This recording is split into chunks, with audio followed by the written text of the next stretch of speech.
if we go back kind of like the create a safe place, this is one that I feel like my mom was particularly not so good at. She was the parent who was like, you can come talk to me about anything.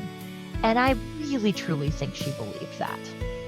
However, in her everyday engagements, she was very clear in her opinions, and she had no filter, had no care about sharing those opinions with others. So, as an example, she had very clear opinions about sex before marriage. She had very clear opinions about expectations of me going to college after high school. So there, on the one hand, she says, you can come talk to me about anything.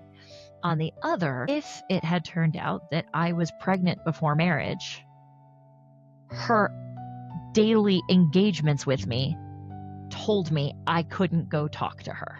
Yeah. Right? So when it comes to the safe space that you want to create, look at your opinions, look at your beliefs, look at how you show those. Are those true for you? Or are those true for you and everyone around you? Right? Yeah, so a lot of people, it's safe as long as you do as I say, or you believe as I believe, or we're in agreement.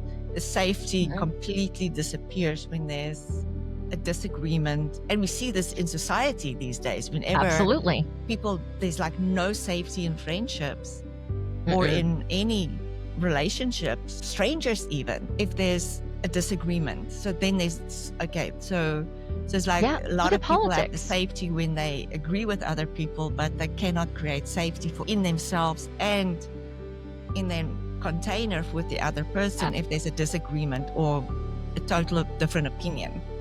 Absolutely. Look at politics. At the end of the day, I don't care who you vote for.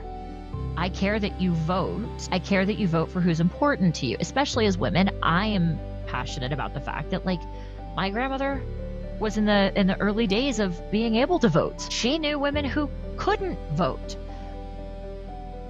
And yet we have women in our society in America who are legally able to vote and choose not to. I mean, that is their right, and I will respect that right. But I also recognize that there's a lot of hell that women who came before us went through for us to have that right today. So things like that, like at the end of it, but at the same time, you see people who are like, if you voted for Trump, then you're this, that, or the other thing. If you voted for Kamala, you're this, that. Again, you are right? Which is where judgment. Bingo. And no safety. So there's two things, no safety and no judgment. So that's how that will show up. And again, I'm going to say, like, we're all entitled to our opinions. Thank God here in America, we have the right to voice them. And depending upon how ardently you have those beliefs, you may inadvertently be creating a less safe space for the people around you. And so that's where it comes into observing